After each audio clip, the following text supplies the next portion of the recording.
O que faria você se a única coisa que lhe restasse no mundo fosse uma herança amaldiçoada? A viúva Isabela pensou ter encontrado salvação nas terras secas do sertão, mas a poeira escondia um segredo enterrado há décadas, capaz de destruir não só sua vida, mas a honra de sua família. Antes que continuemos, inscreva-se no canal, porque o final desta história chocará você. A carroça rangia, cortando o ar denso e seco. Isabela, 29 anos, apertou as mãos de seus 3 filhos. Antônio, o mais velho, de 9 anos. Inês, de 6. E a pequena Joana, de 2 anos, dormindo no colo.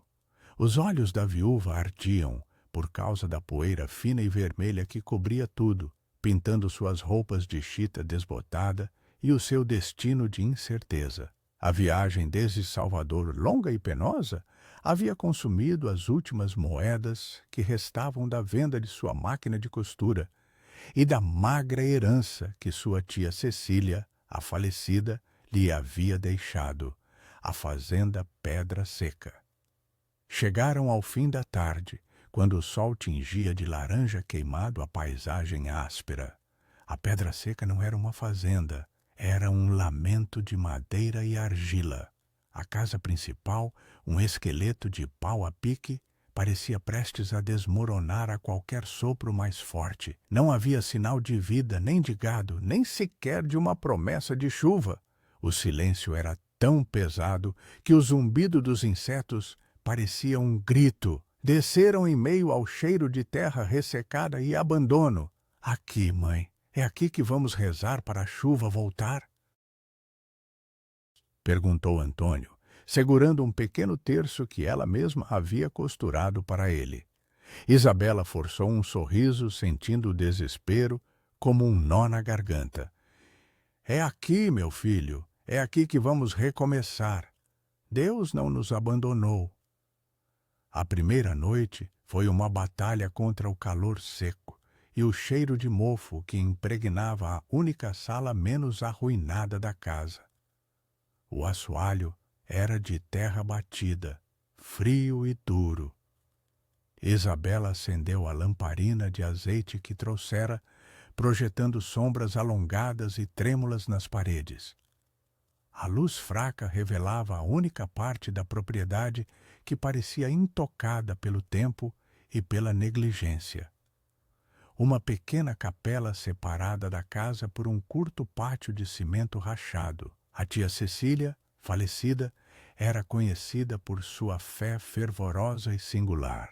No dia seguinte, Isabela foi inspecionar a capela. Ela precisava de um lugar para colocar seus santos de estimação e fazer a primeira promessa de seu novo lar. A capela era pequena, com teto baixo e paredes úmidas. No centro, o que mais chamava a atenção era o altar de pedra.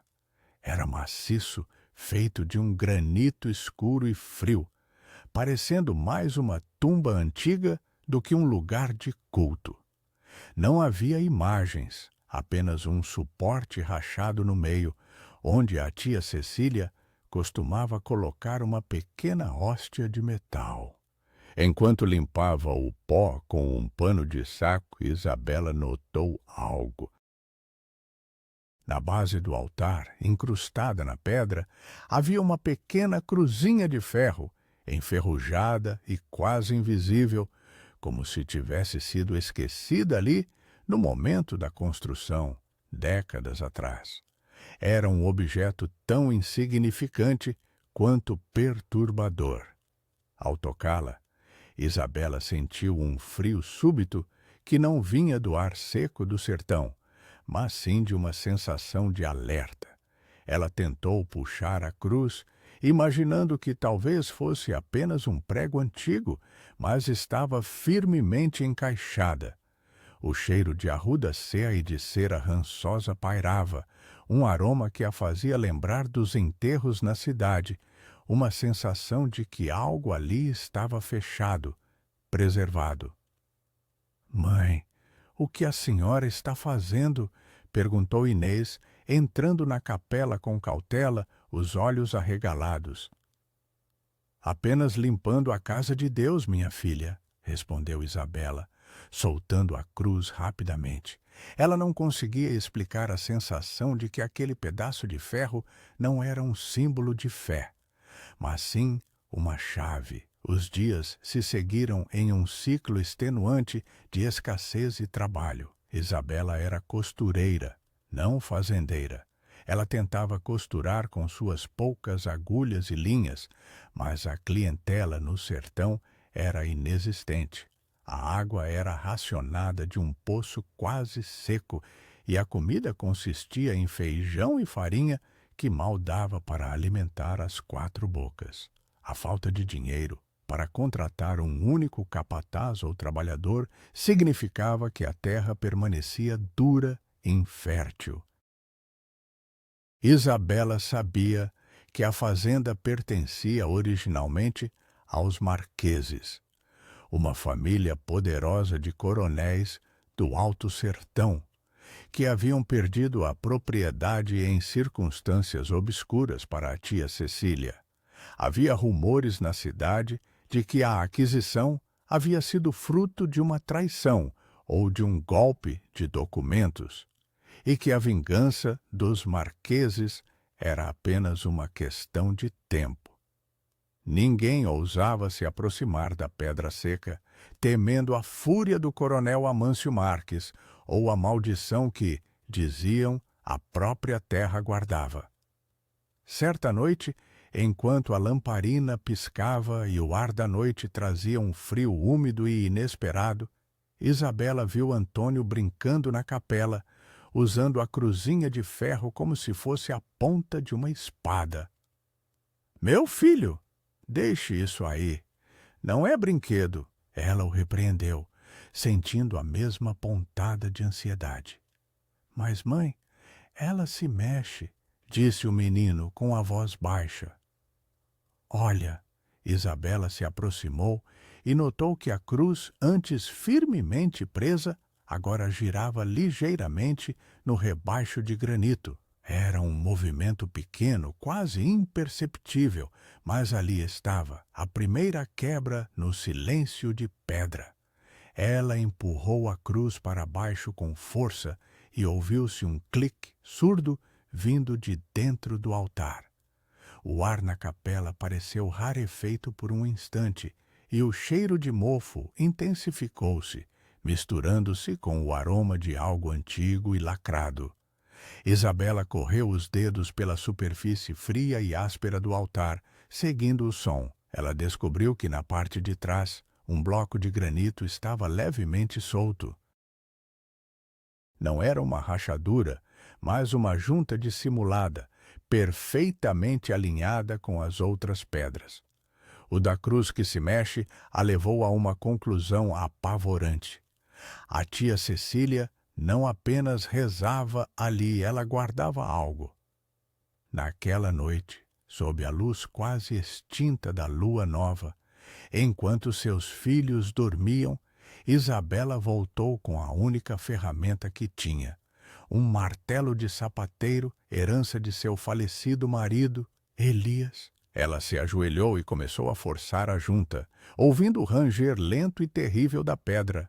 O som do metal contra o granito na quietude da noite era ensurdecedor, parecendo despertar algo na terra seca ao redor. Cada pancada era um passo mais perto de uma verdade que ela sentia, preferia que permanecesse enterrada. Ela parou, suando frio, o coração batendo descompassado. "Elias, o que você fez?" Ela sussurrou, pensando em seu marido. Ele nunca lhe contara nada sobre a família da tia, nem sobre as histórias de vingança. Depois de longos minutos de esforço silencioso e doloroso, o bloco de granito se moveu o suficiente para criar uma abertura.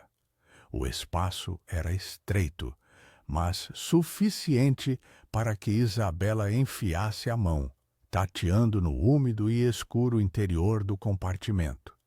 O cheiro de arruda e cera agora era avassalador, misturado a um odor metálico de tinta velha. Seus dedos tocaram algo macio e seco, envolto em um pano de algodão grosso. Ela puxou a trouxa para fora, depositando-a sobre o chão de cimento rachado da capela. O tecido se desfez em suas mãos, revelando um feixe de papéis amarelados e atados com um cordão de seda. Eram documentos, escritos em caligrafia formal e antiga, selados com lacre de cera, mas sem identificação.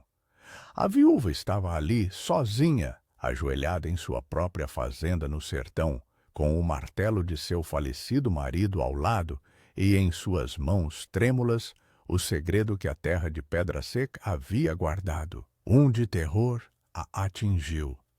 Na borda do documento mais externo, quase apagado pela umidade, ela viu o nome que a assombrava desde que pusera os pés ali, o nome de seu Elias. Ela não sabia o que aqueles papéis significavam, mas sentia que o chão, sob a capela, havia acabado de ceder. Ela havia buscado salvação na herança da tia, mas parece que havia encontrado o registro do erro de seu marido. Um segredo que, agora exposto, iria exigir justiça de todos. O que havia nas mãos dela não era um tesouro, mas uma arma carregada, apontada para a cabeça de seus filhos. Ela mal conseguia respirar e a cruzinha de ferro parecia queimar em sua memória. Teria sido o desespero de Elias que o levara a forjar sua promessa de fidelidade à tia? E o que a família Marques faria se descobrissem que o elo entre a tia Cecília e a traição passava de alguma forma por seu marido falecido? O cheiro de mofo e cera agora parecia o ar exalado de um túmulo. Isabela mal sabia que, enquanto ela lia as primeiras linhas, o capataz do coronel Amâncio Marques, um homem chamado Cícero, estava a apenas 5 léguas de distância, farejando o rastro de fumaça da lamparina de Pedra Seca. Confirmando os boatos, a viúva de Elias havia chegado.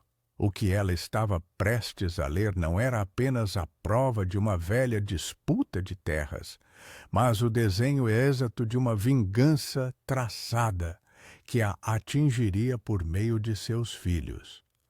A luz da lamparina oscilou, ameaçando mergulhar a capela em trevas. Ela começou a decifrar a caligrafia de Elias, sentindo o peso de todos os seus segredos. O que estava naquelas páginas era um relato detalhado da conspiração para roubar as terras do coronel Amâncio Marques, e o nome do seu marido, Elias, aparecia ali, não como vítima, mas como o artífice da falsificação. O texto parecia gritar a verdade, expondo a traição que a tia Cecília havia guardado sob a proteção do altar. Agora, o chão tremia e o silêncio do sertão parecia aguardar apenas a sua leitura para explodir em fúria. A viúva sabia que a vida que ela tentava salvar com a herança estava agora mais ameaçada do que nunca. Ela apertou os papéis contra o peito, sentindo a rugosidade do pau a pique frio em suas costas. Isabela mal tinha força para virar a próxima página, mas sabia que não havia recuo. O que estava por vir não era a salvação que ela havia imaginado, mas o castigo. Ela agora entendia por que o altar era feito de granito e por que a cruzinha de ferro era a única decoração. Era a tumba de uma mentira, e ela acabara de libertar o espírito da vingança. A porta da capela rangeu lentamente, cortando o ar denso da noite. Ela pensou nos filhos dormindo e no desespero que a consumia. Quem estava lá fora? Seria a terra ou o braço estendido do coronel Amâncio? Isabela prendeu a respiração, o coração batendo no ritmo da poeira que subia da estrada, sabendo que a leitura daqueles papéis a tornara irrevogavelmente parte de uma mentira mortal. O vento uivou, varrendo a capela, mas o pânico era interno. Isabela correu para a porta e a trancou com o único ferrolho enferrujado. Não havia ninguém. O ranger metálico que ela ouvira era apenas o capricho da madeira seca, enganada pelo vento traiçoeiro do sertão. Mas a sensação de que estava sendo observada, de que a própria terra a julgava, não a abandonou. Ela voltou para a luz vacilante da lamparina, o corpo tremendo, o suor frio escorrendo pela chita desbotada de seu vestido. Os papéis, agora em suas mãos, pareciam incandescentes, queimando a pele de sua consciência. A caligrafia de Elias era inconfundível. O feixe de documentos era uma confissão silenciosa. Seu marido, o homem que ela amou e por quem fez a promessa de cuidar de seus filhos, havia sido o engenheiro do golpe de terras que a tia Cecília executara contra os marqueses de Serra de Vento. Elias não havia agido por vingança ou ganância, mas por desespero. Endividado até a alma, antes de conhecer Isabela, ele aceitara uma grande quantia de dinheiro da tia para forjar assinaturas e alterar os limites de posse de terras, transferindo a Pedra Seca e mais 2 lotes vizinhos para Cecília. A tia, em troca, jurou saldar suas dívidas e manter a boca fechada sobre o envolvimento de Elias. Este era o segredo guardado pelo altar por mais de uma década. Isabela sentiu um nó na garganta que a impedia de gritar. O golpe havia sido tão perfeito que nem o coronel Amâncio Marques conseguiu desfazer a transação na época. Mas os papéis incluíam não apenas a confissão de Elias, mas também cópias dos documentos originais e, crucialmente, uma carta final de Dona Cecília que, em seu fanatismo religioso, deixara claro: ela guardava a confissão para o dia da justiça de Deus. Se a família Marques descobrisse, a herança que Isabela recebera valeria menos que a poeira da estrada. O crime, agora provado, seria imputado a ela, como única beneficiária viva. A ruína total de sua família era a certeza. Ela ouviu o barulho novamente, mas desta vez não era o vento. Era o som seco de cascos batendo na terra compacta do pátio, um único cavalo. Isabela, num de terror gelado, soube que era tarde demais. Ela precisava esconder o segredo. Em segundos, ela agiu com a velocidade do instinto maternal, seu corpo movido por uma adrenalina silenciosa.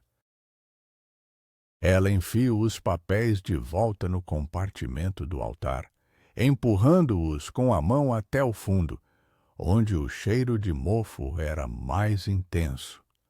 O bloco de granito era pesado. Ela o empurrou de volta para o lugar, usando o cabo do martelo de sapateiro como alavanca, raspando a pedra contra a pedra. O movimento de volta foi mais suave do que o de abertura. Ela precisava da cruzinha de ferro para travar a laje, mas o som das botas se aproximava. Isabela jogou a cruz no chão e rapidamente se levantou, limpando a terra das mãos na chita desbotada. A porta de pau a pique foi atingida por um chute forte. "Abra essa porta, mulher! Eu sei que a lamparina está acesa. Sou Cícero, capataz do coronel Amâncio Marques. Vim lhe dar as boas-vindas." Isabela abriu a porta, forçando o corpo a parecer exausto, não apavorado. Na soleira, sob a luz fraca da lamparina, estava um homem atarracado e sombrio, com um bigode grosso e olhos de granito. Era Cícero, o temido capataz dos marqueses, cujo nome era sinônimo de mão pesada e vingança discreta. Ele cheirava a suor, couro velho e aguardente. A presença dele era um peso físico no ar úmido e frio da noite. O que o senhor quer a esta hora? Meus filhos estão rezando, ela mentiu, apontando vagamente para a casa principal. Cícero não se moveu, seu olhar percorrendo a capela, fixando-se no altar maciço. O silêncio que se seguiu foi preenchido apenas pelo coacha distante dos sapos. O coronel Amâncio me enviou. Quer que saiba que esta fazenda, a pedra, nunca pertenceu legalmente a Cecília e agora, por extensão, não pertence a você, viúva. Eu a herdei legalmente, respondeu Isabela, sua voz falhando ligeiramente, de ansiedade. Ela rezou para que ele não notasse a cruzinha de ferro caída perto de seus pés. O senhor está me ameaçando? Não, viúva, estou apenas informando. O coronel é um homem de justiça. Ele só quer o que é dele. E a terra, esta terra do sertão, ela não aceita mentiras. Ela está seca e amaldiçoada. Ela vai te rejeitar, assim como rejeitou Cecília. Cícero deu um passo para a capela e Isabela recuou instintivamente. Ele parou, olhando fixamente para o chão. Por que o chão está limpo aqui? Onde está a poeira que cobre o resto do lugar? Isabela, pensando rapidamente, disse: é o único lugar onde consigo costurar. A poeira não deixa as crianças respirarem. Ele não acreditou, mas não insistiu. Seu olhar voltou para o altar. Cecília era devota, não era? Dizia rezar para se limpar dos pecados. Mas o que se esconde sob a pedra, viúva? Os marqueses têm uma longa memória e sabemos que seu falecido marido, Elias, era um homem de muitos segredos. A menção direta a Elias e aos segredos dele atingiu Isabela como um chicote. Ela sentiu o chão girar. Cícero riu, um som áspero e sem humor. Viemos até aqui, a 5 léguas da casa do coronel, para lhe dar um aviso. Venda a fazenda pelo que lhe pedirmos e vá embora. Senão, o desespero será o menor de seus problemas. A vingança do coronel Amâncio é lenta, mas certa. Este foi o momento da primeira cena de confronto física. Isabela viu que Cícero estava prestes a se abaixar. Ele estendeu a mão, não para a cruz, mas para inspecionar a base do altar. Esta pedra tem cheiro de coisa antiga e podre, como o cheiro de mofo, ele murmurou, cutucando a fenda dissimulada com a ponta de sua bota. Em um ato desesperado, Isabela se inclinou e apanhou a cruzinha de ferro do chão, jogando-a sobre uma prateleira vazia. O movimento foi brusco. Não toque no que é sagrado. Meu lugar é aqui, e é aqui que vou rezar por justiça. Cícero se levantou, o rosto inexpressivo, mas os olhos brilhando com algo perigoso. A justiça no sertão tem o nome do coronel. É melhor se acostumar com a geada no coração, viúva. Ela vai chegar antes da chuva. Ele se virou e saiu, deixando a porta aberta. Isabela ouviu o som do cavalo se afastando na poeira. O ar úmido da noite agora parecia congelado. Ela fechou a porta, caindo de joelhos. O altar de granito estava frio e silencioso novamente, guardando seu segredo com uma indiferença maciça. Ela se arrastou até a base da pedra, tateando. O recesso estava fechado e a cruzinha de ferro repousava na prateleira. Ela a pegou, sentindo o metal frio e áspero em sua palma. O pequeno Plante agora era um peso imenso. Ela não apenas havia herdado uma fazenda vazia, mas também a vingança e os segredos de um homem morto. Ela precisava encontrar uma maneira de provar a sua inocência, mas primeiro precisava sobreviver à seca e ao coronel. Ela se lembrou das palavras de Cícero: "A terra vai te rejeitar." Naquela noite, pela primeira vez, ela notou que as poucas plantas que tentara transplantar na pequena horta próxima à casa estavam todas murchas e pretas, vítimas de uma repentina e cruel geada que havia caído apenas no pequeno perímetro da fazenda Pedra Seca. A maldição da terra era real e estava começando a se manifestar. Isabela correu para dentro de casa, onde seus filhos dormiam. Ela os observou, sentindo a necessidade de protegê-los da ameaça externa e do segredo interno. Ela sabia que a verdade nos documentos era sua única arma, mas também sua maior condenação. A partir de agora, ela teria que viver uma vida de mentiras, fazendo a promessa de proteger seus filhos a qualquer custo.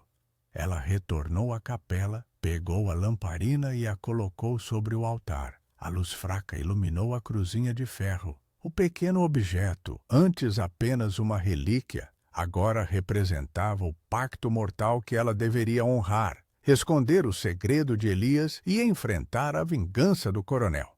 Isabela fechou os olhos, rezando não a Deus, mas a Elias. O que faria ela agora, sozinha com o desespero e a poeira como únicos companheiros? O sertão estava seco, e seu coração também. O segredo sob o altar pesava como a própria pedra, e a sombra de Cícero pairava sobre a fazenda. Isabela só conseguiu dormir ao amanhecer, mas o sono trouxe consigo o pesadelo da vingança e o som seco de terra quebrando sob um arado. Mas não era a chuva que ela esperava. O sol implacável tornou a vida na fazenda uma agonia silenciosa.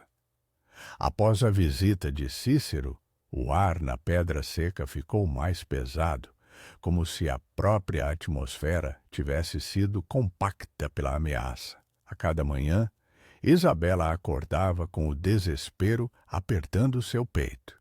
Seus esforços para limpar e cultivar a terra eram zombados pela natureza. O poço de pau a pique secou completamente em 3 dias, e as sementes que plantou no canteiro, irrigadas com a última água que restava, tornaram-se pretas e duras como pedras. A geada misteriosa, um evento raro no coração do sertão, havia castigado apenas as redondezas da capela.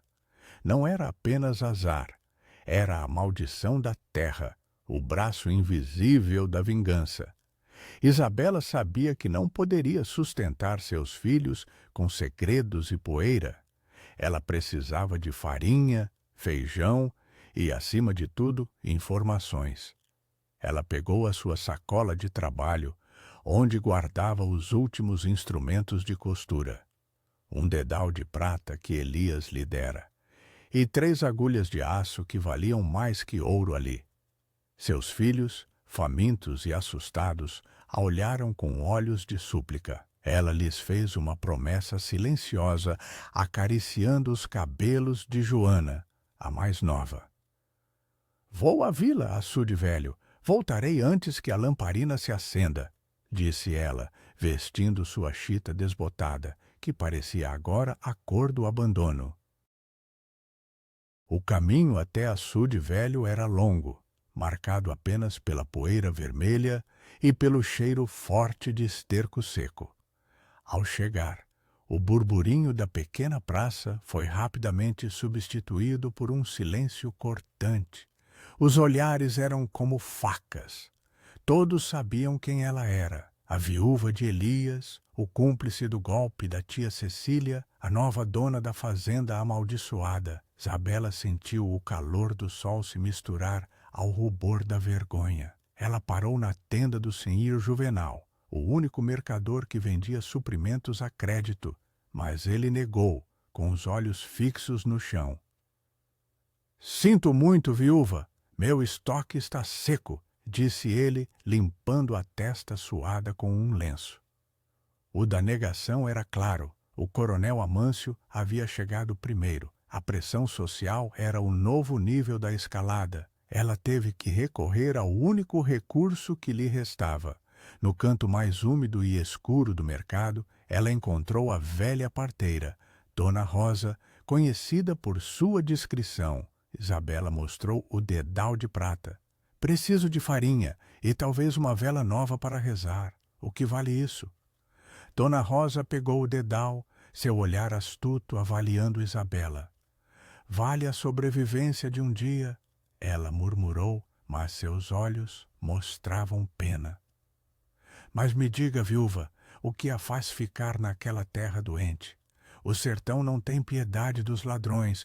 Correm rumores de que o coronel Amâncio está juntando papéis para obter a justiça dele. Dizem que a tia Cecília guardava a prova de seu pecado. Isabela sentiu o medo gelar seu sangue. Ela precisava parecer forte. São apenas segredos antigos, nada que me diga respeito. Eu só quero a justiça para meus filhos. A velha parteira entregou-lhe o saco de farinha e um pequeno pote de azeite. O segredo não é o que está enterrado, menina. É o que o coronel Amâncio pensa que está. Ele está esperando pelo momento certo para a vingança. Ouvi dizer que Cícero, o capataz, está rondando a Pedra Seca todas as noites, como um lobo. Isabela agradeceu, virando-se para ir embora. Ela mal tinha dado 5 passos quando se deparou com Zeca, um primo distante dos marqueses, conhecido por ser violento e leal ao coronel. O confronto foi rápido, mas carregado de ameaça. Zeca, cheirando a cachaça barata, bloqueou o caminho. Seu rosto estava vermelho de raiva e o cheiro de suor dele era nauseante. Olhem só, a ladra da fazenda. Viúva sem vergonha, vivendo da nossa herança. Ele cuspiu no chão, bem perto da ponta dos pés de Isabela. Você vai sair daquela terra ou a maldição do coronel vai secar seu útero. Isabela, apesar do desespero, agarrou o saco de farinha com força. Minhas terras são minhas e sua boca é imunda. A ofensa era grave e a poeira subiu com o movimento. Ela estava sozinha, sem chance de justiça ali. O que o seu marido forjou, você vai pagar, sibilou Zeca, agarrando o braço dela com força, as unhas cavando a pele. O toque foi doloroso e humilhante. Solte-a, Zeca! O som veio de um canto escuro. Era um vaqueiro velho, Mestre Dico, um homem conhecido por sua neutralidade e sua devoção a Nossa Senhora. Ele se aproximou, suas botas batendo ritmicamente no chão de terra. O coronel Amâncio não quer briga na praça, Zeca. Deixe a viúva e seus filhos em paz. Sua vingança não é aqui. Zeca hesitou, soltando Isabela. O da intervenção de Mestre Dico salvou Isabela, mas confirmou que a vingança estava sendo planejada em outro lugar, mais formal e implacável. Isabela correu, o corpo dolorido, o braço latejando. Ela precisava voltar para a Pedra Seca. A farinha estava salva, mas a paz não. Ao chegar à fazenda exausta, ela correu para a capela. Ela precisava sentir a presença do segredo sob o altar para se acalmar, para reafirmar o que estava protegendo. Ela foi até a prateleira onde a cruzinha de ferro repousava. O metal enferrujado estava frio contra sua palma. um lembrete físico do pacto de Elias.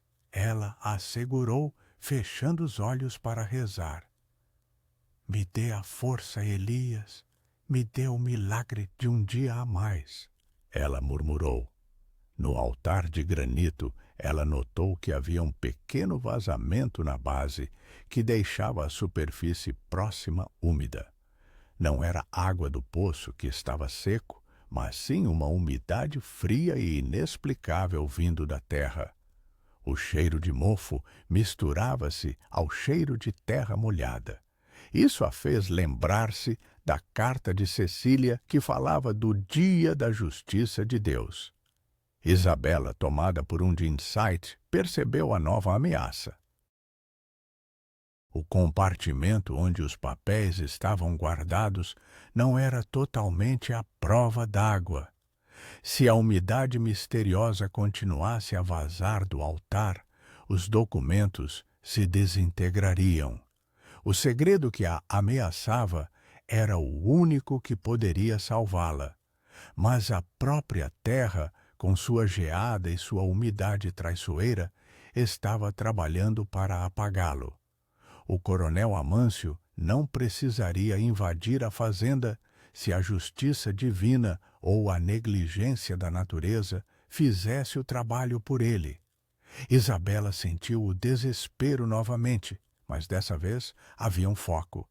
Ela precisava tirar os papéis do altar, mas não podia mantê-los na casa de pau a pique.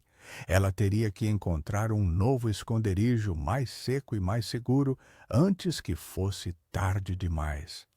Ela olhou para a cruzinha de ferro. O pequeno pedaço de metal parecia ser a única coisa sólida em sua vida. Ela sabia que a visita de Cícero, o ataque de Zeca e a falência da terra eram apenas os primeiros passos da vingança. A ruína de sua família não viria apenas de fora, mas de dentro da podridão que o altar estava escondendo.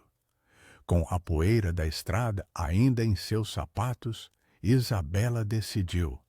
Ela precisava ler e memorizar cada palavra dos documentos antes que a umidade do altar os transformasse em uma massa informe. E o tempo estava se esgotando. A umidade do granito escorria, lambendo o segredo de Elias. Isabela não podia esperar. A mancha úmida na base do altar crescia, e o cheiro de mofo era agora misturado com um ranço acre de papel molhado. A terra, leal apenas ao coronel Amâncio e à sua sede de vingança, estava dissolvendo a única arma que a viúva possuía. Ela esperou a escuridão da noite, quando as estrelas pareciam pequenos milagres pontilhando a vastidão do sertão. Com o martelo de sapateiro e a cruzinha de ferro, ela abriu o compartimento do altar pela terceira vez. O segredo de Elias estava em pior estado do que ela temia. Algumas páginas da confissão, as mais externas, estavam escuras e começando a grudar umas nas outras. Ela tirou a trouxa, agindo rapidamente sob a luz fraca da lamparina. Isabela espalhou os papéis sobre o chão seco da capela, a salvo da umidade do granito. Ela tinha poucas canetas e tinteiros, mas a habilidade de uma costureira com agulhas era transferível para a escrita. Durante horas, ela transcreveu febrilmente as palavras de Elias, a traição de seu marido se desenrolando mais uma vez diante de seus olhos. O da escrita de Elias era doloroso. As palavras eram carregadas de desespero, justificando sua promessa à tia Cecília como o único caminho para evitar a ruína financeira total. Você me deixou quinha com a sua mentira, ela sussurrou, a voz embargada, enquanto copiava o trecho que detalhava a falsificação dos telos de posse da fazenda. O sol estava prestes a nascer. E Isabela havia conseguido transcrever quase toda a confissão e a carta de Cecília.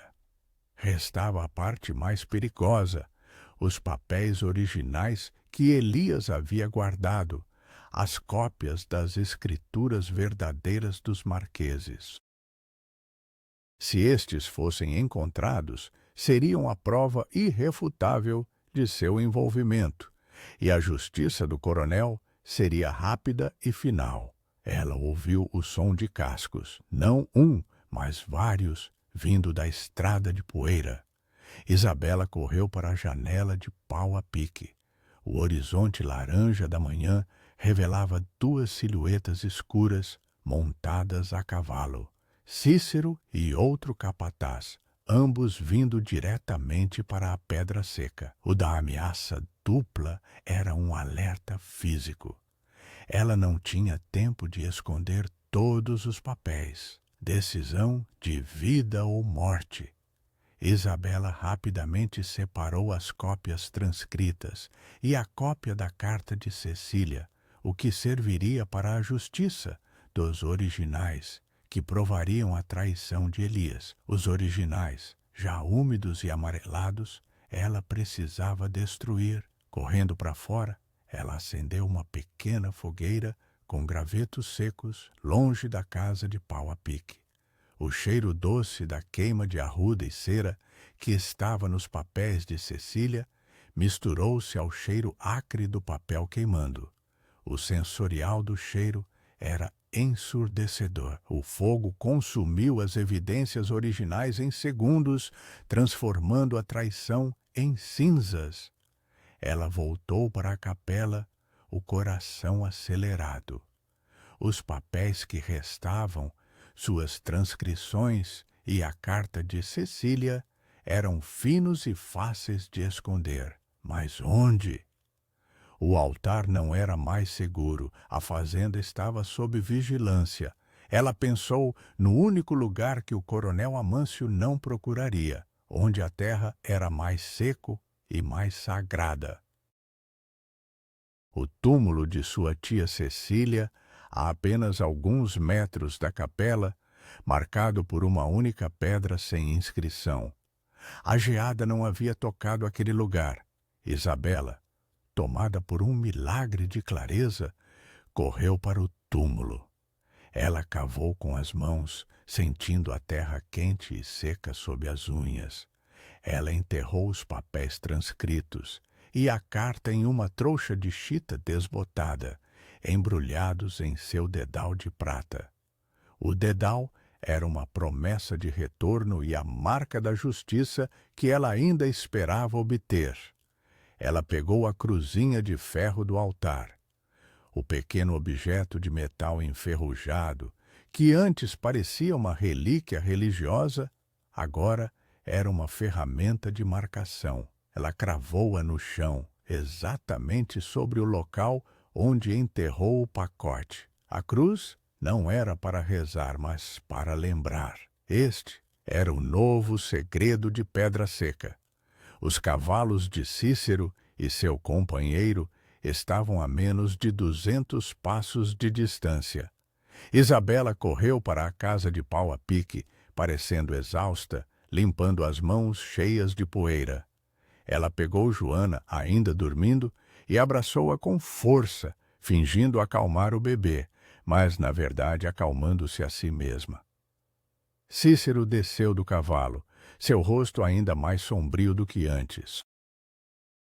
O outro capataz, um homem chamado Damião, permaneceu montado, os olhos varrendo o pátio, farejando o ar.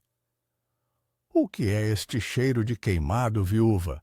perguntou Cícero, seu olhar fixo nos vestígios da fogueira de gravetos. "Estou queimando lixo velho e arruda seca, para espantar os maus espíritos da geada", respondeu Isabela, a mentira soando suave e convincente. Damião desceu e caminhou direto para a capela, o olhar focado no altar. "Dizem que a tia Cecília enterrava ouro aqui. Ela não confiava nos bancos de Salvador. Isabela apertou Joana. Não há ouro, apenas a promessa da fé. Procurem o quanto quiserem. Deus é testemunha da minha justiça. O da busca eminente era quase insuportável. Cícero e Damião passaram a manhã vasculhando a capela, cutucando o altar com facas e procurando por sinais de terra revirada no túmulo de Cecília. Eles não encontraram nada.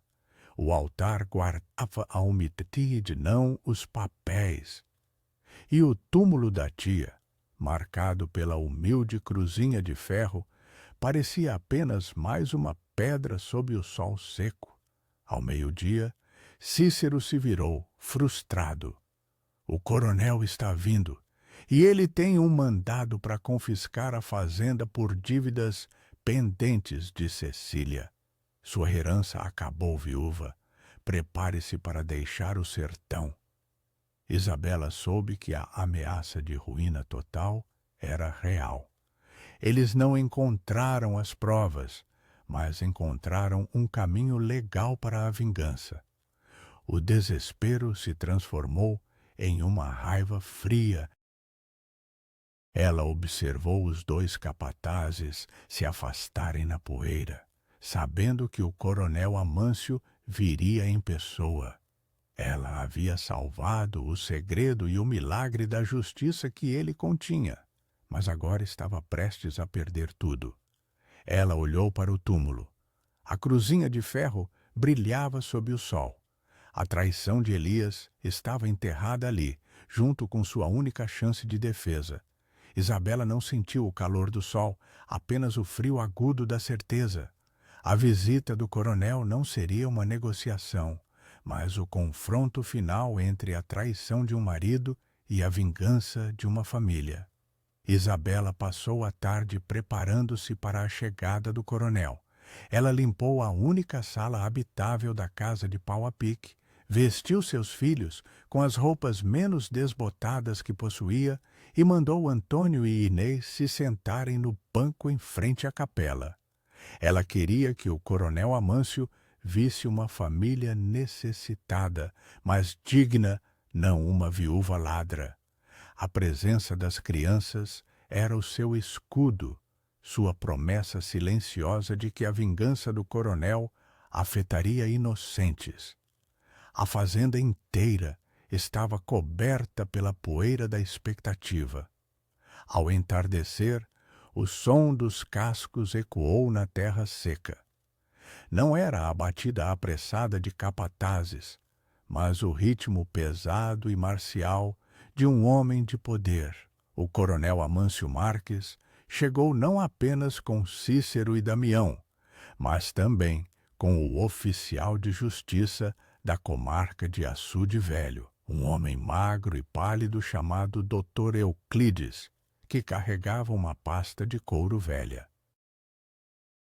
O coronel Amâncio desceu do seu cavalo preto, vestindo um terno de linho branco que parecia estranhamente imaculado contra o fundo árido do sertão. Ele era um homem grande, com uma barba grisalha bem aparada e olhos que não piscavam. Ele viu Isabela parada na soleira da casa, com a pequena Joana no colo, e Antônio e Inês olhando fixamente para ele.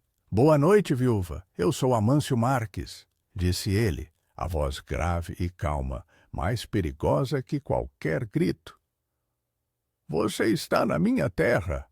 "Boa noite, coronel. Eu sou Isabela e esta terra, Pedra Seca, foi herdada legalmente da minha tia Cecília. Eu a chamo de lar", respondeu Isabela, a voz firme, um milagre de controle. O coronel sorriu, um movimento frio que não alcançou seus olhos. Ele gesticulou para o oficial de justiça. "Doutor Euclides, por favor, explique à senhora o meu desespero." Dr. Euclides, pigarreando na poeira, abriu a pasta. "Senhora Isabela, a falecida Cecília Marques de Azevedo tinha dívidas pendentes com o banco local que o coronel Amâncio saldou recentemente para evitar o leilão. O valor saudado, acrescido de juros e custos judiciais, excede o valor da fazenda. Temos aqui um mandado de confisco, que transfere a posse da propriedade ao coronel Amâncio Marques, como pagamento.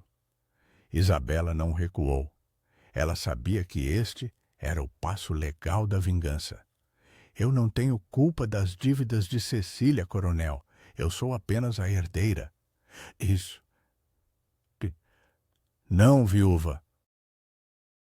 Você é a beneficiária de uma traição, retrucou o coronel, dando um passo à frente, sua presença imponente. A verdadeira herança que você recebeu é o pecado de Cecília e, pelo que ouvi, de seu falecido marido, Elias. O do confronto era total. Ele havia mencionado Elias abertamente. Isabela sentiu a necessidade urgente de rezar, mas sua única fé estava enterrada a poucos metros de distância. Meu marido era um homem bom e honesto, defendeu-se ela, sua única arma verbal.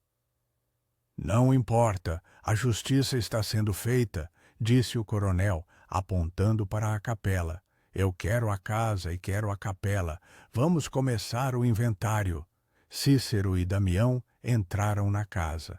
Isabela os seguiu, observando-os com o olhar de uma águia. Eles vasculharam a mobília esparsa, os sacos de farinha, procurando qualquer vestígio de riqueza. O coronel Amâncio caminhou direto para a capela, o único lugar que ele parecia verdadeiramente interessado. Ele parou diante do altar de granito, imponente e frio. Seus olhos esquadrinharam a pedra. Minha tia guardava um segredo nesta capela. Um segredo que provaria o golpe de Elias e Cecília, ele disse, sua voz baixa e carregada de ódio ancestral. Por anos eu soube. O altar era o único lugar que ela considerava digno de guardar o seu pecado.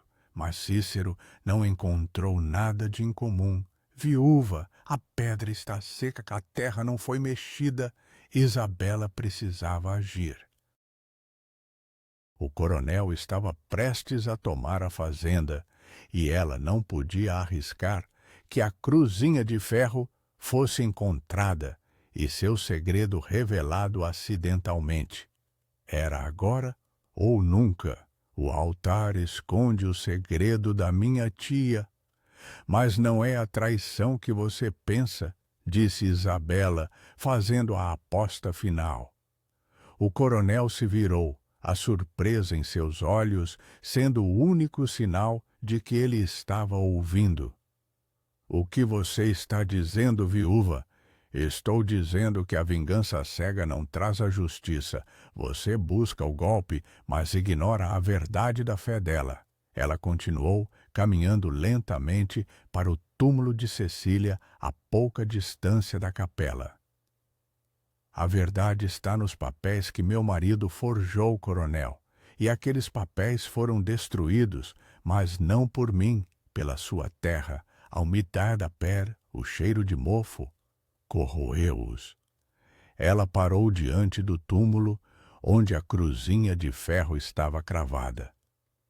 Se você quer a justiça, coronel, ela está aqui, enterrada na terra que a rejeitou. Não há prova de um crime, mas a confissão de uma alma.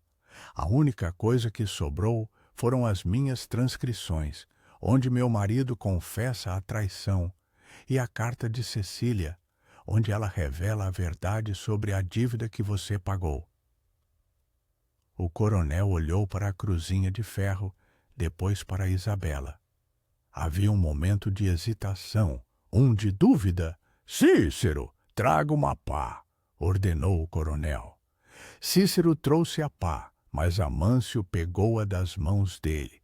Ele começou a cavar, com uma fúria contida, a pá batendo contra a terra seca.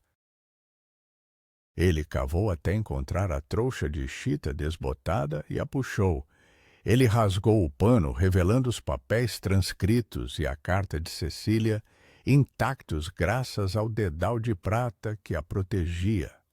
Enquanto ele lia as transcrições de Elias e a carta de Cecília, o seu rosto, antes inexpressivo, encolheu-se em um espasmo de dor. A carta revelava que Cecília devia mais dinheiro a Amâncio do que a fazenda valia, mas a dívida era uma compensação pela traição de Elias, uma promessa de pagamento futuro. O mandado de confisco do doutor Euclides era válido, mas a dívida estava relacionada ao golpe, não a algo externo.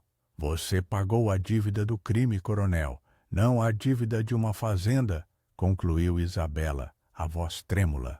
A herança que me restou foi a poeira, meus filhos, e a justiça de dizer a verdade. Você não tem vingança sobre uma viúva que lhe entrega a verdade, mesmo que isso signifique o desespero. O coronel Amâncio soltou a pá. O silêncio voltou, mais pesado que a pedra do altar. Ele olhou para Isabela, depois para seus filhos e, finalmente, para a cruzinha de ferro. Ele havia encontrado a justiça, mas não a vingança. Esta terra é sua, viúva. É amaldiçoada, seca, mas é sua. Se conseguir que ela produza, terá o meu respeito. Vá à minha casa amanhã. Eu tenho uma proposta para você e para os seus filhos, ele disse, virando-se abruptamente. Ele montou em seu cavalo e partiu, seguido por Cícero, Damião e Dor Euclides. A poeira da sua partida era a única testemunha do seu final. Isabela correu para a capela, onde a lamparina ainda estava acesa. Ela olhou para o altar e sentiu o cheiro da umidade. Ela havia sobrevivido. Ela havia entregado a verdade e, no processo, garantiu a sua fazenda. No dia seguinte, ela foi até o casarão do coronel Amâncio. Ele a recebeu com dignidade. A proposta dele era simples e surpreendente. Ele a contrataria, a viúva costureira, para administrar a parte menos produtiva das terras dele, em troca de água e alimento para os seus filhos. Ele não a queria como inimiga, mas como uma mulher de fibra que sobreviveu à traição e à vingança. Isabela aceitou. A cruzinha de ferro permaneceu cravada no túmulo, um lembrete. Seu segredo era agora o seu futuro, e a justiça do sertão havia se curvado à promessa de uma viúva. O alívio da viúva era uma coisa pesada, mais denso que o granito do altar. Isabela, agora não mais apenas uma costureira em desespero, mas uma administradora contratada, sentia o peso da fazenda Pedra Seca de uma maneira diferente. O coronel Amâncio Marques a tratava com uma cortesia fria, baseada no respeito que ele nutria pela coragem dela em desenterrar a justiça, mesmo que isso expondo a traição de seu marido. Ela tinha comida e água garantidas para seus filhos, e o poço, misteriosamente, começou a dar um milagre de água, embora rasa e barrenta, logo após a partida do coronel. A vida, no entanto, não era fácil. Isabela continuava a morar na casa de pau a pique, e a geada estranha não voltou, mas a terra permanecia seca e resistente. Ela era supervisionada de longe por Cícero, o capataz, que a observava em suas rondas diárias sem hostilidade aberta, mas com a desconfiança ainda latente. O segredo da confissão de Elias estava seguro, enterrado no túmulo de Cecília, e a cruzinha de ferro servia como marcador e como um lembrete físico de sua promessa de proteger sua família. Um dia, enquanto limpava as rachaduras do altar na capela, Isabela percebeu que havia guardado um pedaço de papel que não estava nas transcrições. Uma nota solta de Elias, rabiscada às pressas. O cheiro de arruda e cera, o mesmo aroma que impregnava o compartimento, era forte. Ela a abriu, sentindo o papel úmido e macio. Não era outra confissão, mas uma observação técnica. Elias, um homem de muitos talentos desperdiçados, havia notado que o solo da pedra seca, apesar de seco na superfície, tinha um lençol freático baixo e salino. Sua nota descrevia uma técnica arcaica de plantio usada por colonos antigos, que envolvia a criação de valas profundas preenchidas com cinzas e argila para isolar as raízes do sal, permitindo que a água subterrânea fosse aproveitada sem a queima das plantas. Era uma técnica que a tia Cecília, em sua obsessão por rezar e esconder segredos, havia negligenciado. O da descoberta foi um raio de esperança. A traição de Elias não era apenas destrutiva, mas havia deixado um pequeno mapa para a salvação. Isabela, movida por uma nova energia, começou a trabalhar a terra. Ela usou o conhecimento da de Elias. Com a ajuda de Antônio, cavou valas profundas no solo duro e seco, sentindo a poeira áspera e quente em sua chita desbotada. Eles usaram as cinzas dos velhos fornos da fazenda e a argila úmida que encontraram perto do riacho sazonal. Foi um trabalho exaustivo, manual, sob o sol implável do sertão. Cícero, vendo o trabalho estranho, veio inspecionar. Ele desceu do cavalo e se aproximou das valas, que pareciam buracos inúteis. O cheiro de mofo do altar e o cheiro de arruda ainda flutuavam em sua memória, e ele desconfiava de qualquer coisa vinda da capela. "O que você está fazendo, viúva? Desenterrando mais segredos?" perguntou Cícero, o sarcasmo evidente. "Estou fazendo a terra se render à justiça, capataz", respondeu Isabela, sem levantar a cabeça. "Estou plantando algodão, não ouro, e estou usando o método que os antigos usavam antes da geada chegar." O da técnica antiga intrigou Cícero, que era um homem da terra. Ele observou o processo, o nariz franzido. "Nunca vi isso antes. Se falhar, o coronel não vai gostar de ver a terra desperdiçada." "Se falhar, voltarei a costurar. Mas o desespero me ensinou a ler a terra de uma forma que você não pode." Ela desafiou.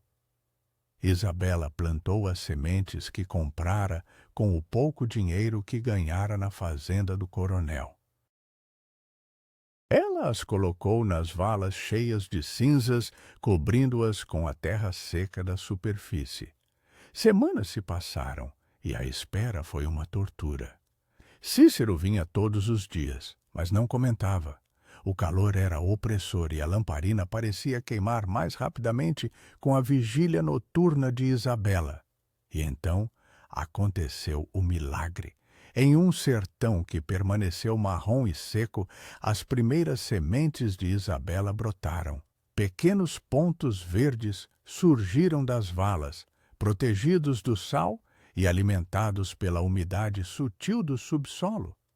A técnica de Elias funcionou. O coronel Amâncio veio pessoalmente ver a plantação.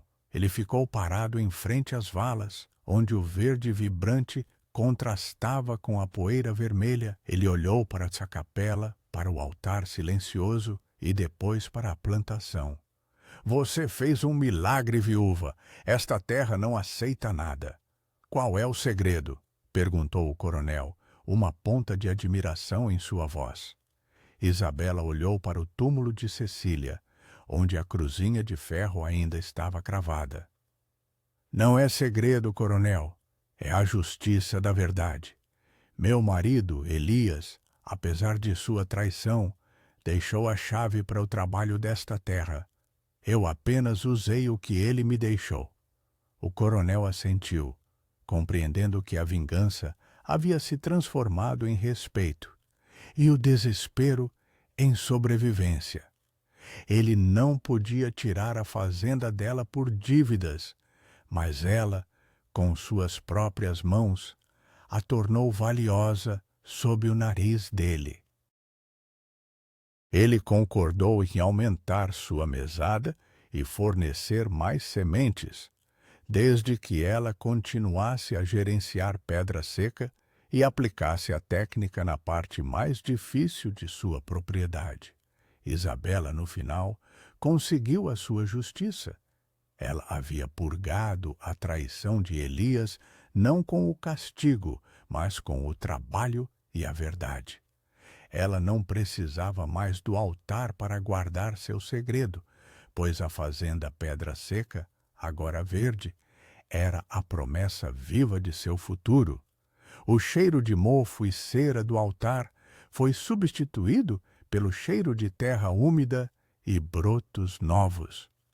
A cruzinha de ferro continuou a marcar o local onde os papéis estavam enterrados, um lembrete do passado, mas agora olhava para uma fazenda que respirava vida. A moral desta história reside na força silenciosa de Isabela. A justiça não veio pela vingança, mas pela verdade que ela desenterrou. Você acha que o coronel Amâncio agiu corretamente ao contratá-la ou deveria ter tomado a fazenda como era seu direito legal? O que você faria com a pequena cruzinha de ferro? Deixe sua opinião nos comentários, inscreva-se para mais histórias do sertão e veja o próximo vídeo sobre o destino dos filhos de Isabela. A viúva olhou para seus filhos brincando entre os brotos de algodão. Ela havia encontrado o milagre não em rezar, mas na coragem de encarar a poeira e a traição. A pedra seca estava finalmente viva. A moral desta história reside na força silenciosa de Isabela. A justiça não veio pela vingança, mas pela verdade que ela desenterrou.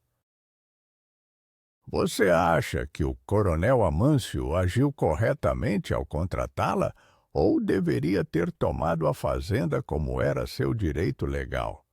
O que você faria com a pequena cruzinha de ferro? Deixe sua opinião nos comentários, inscreva-se para mais histórias do sertão e veja o próximo vídeo sobre o destino dos filhos de Isabela.